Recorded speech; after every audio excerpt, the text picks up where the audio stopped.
निर्गमन अध्याय 10। आठवीं विपत्ति, टिड्डियां। फिर यहोवा ने मोशे से कहा, फरो के पास जाओ, मैंने ही उसका तथा उसके सेवकों का मन कठोर कर दिया है, ताकि मैं उनके बीच में अपने चिन्ह को दिखाऊं, कि तुम खुद अपने पुत्र एवं पोतों से कह सको कि मैंने किस तरह से मिस्र वासियों को अपमानित करते हुए उनके बीच अपने चिन्ह दिखाए, ताकि तुम लोग सुरक्षित मिस्र से निकल सको और समझ सको कि मैं ही यहोवा हूँ। मोशे एवं अहरोन ने फरो के पास जाकर उससे यह कहा, यहोवा जो इब्रियों के परमेश्वर है, तुमसे कहते हैं, तुम कब तक परमेश्वर के सामने अपने आप को नम्र नहीं करोगे? मेरी प्रजा को यहाँ से जाने दो, ताकि वे मेरी आराधना कर सके। और यदि तुम मेरी प्रजा को जाने नहीं दोगे, तो कल मैं तुम्हारे देश में टिड्डियां ले आऊंगा। वे देश में ऐसे भर जाएंगी कि किसी को भी भूमि दिखाई ना देगी। ये टिड्डियां वह सब नष्ट कर देगी जो कुछ ओलों के गिरने से बचा हुआ है, और मैदान में लगे हरे पेड़ को भी सुखा देगी।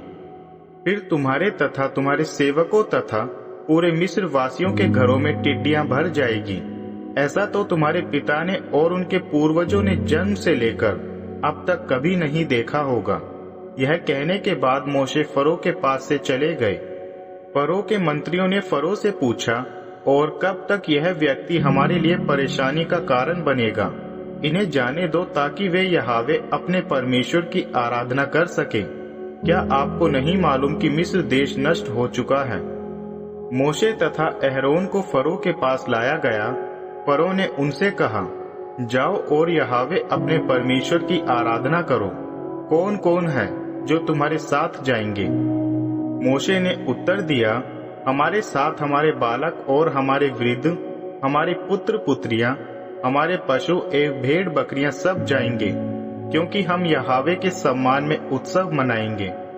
फरो ने कहा, यहोवा तुम्हारे साथ रहे, लेकिन मुझे लगता है कि तुम्हारे मन में कोई और योजना छिपी हुई है। केवल पुरुषों को ही लेकर यहोवा की वंदना करो, क्योंकि यही तुम्हारी इच्छा है। ऐसा कहकर वहां से मोशे तथा अहरोन को उनके सामने से निकाल दिया। तब यहोवा ने मोशे से कहा, मिस्र की ओर अपना हाथ बढ़ाओ कि टिड्डियां आकर मिस्र देश पर छा जाए तथा हर पौधे को नष्ट कर दे। तब मोशे ने अपनी लाठी मिस्र देश की ओर बढ़ाई। तब यहोवा ने मिस्र देश में पूरा दिन और पूरी रात तेज हवा चलाई, और सुबह हवा के साथ टिड्डियां भी आई।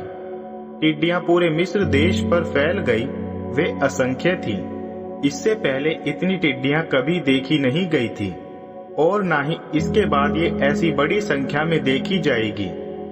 इन टिड्डियों ने पूरे देश की धरती को भर दिया था, जिससे देश में अंधेरा सा हो गया। इन्होंने देश के हर पौधे को तथा सभी वृक्षों के फलों को जो ओलों से बचे थे नष्ट कर दिया। इस कारण पूरे मिस्र देश में वृक्षों तथा मैदान के पौधों में कोई भी फल फूल ना बचे।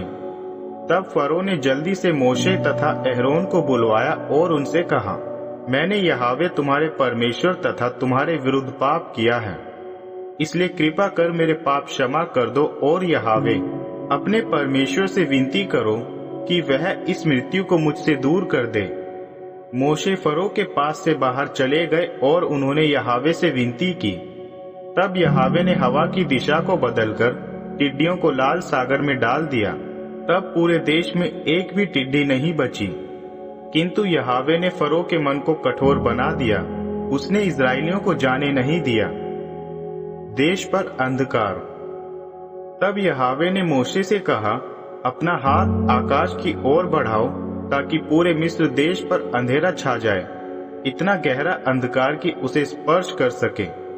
तब मोशे ने अपना हाथ आकाश की ओर बढ़ाया, और पूरे मिस्र देश में 3 दिनों के लिए घोर अंधकार छाया रहा।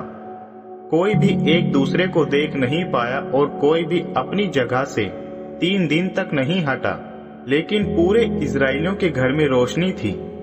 फरो ने मोशे को बुलवाया और कहा, जाओ यहोवा की वंदना करो, लेकिन अपने पशुओं और भेड़ बकरी यहीं छोड़ जाना।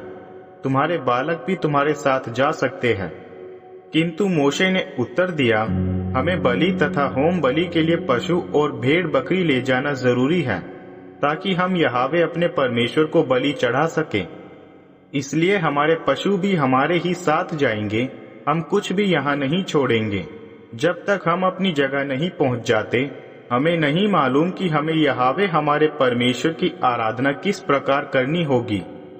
किंतु यहावे ने फरो का मन कठोर बना दिया, वह उन्हें जाने नहीं दे रहा था। फरो ने उनसे कहा, दूर हो जाओ मेरे सामने से, फिर मत आना मेरे सामने। जिस दिन तुम मेरा मुंह देखोगे तुम अवश्य मर जाओगे।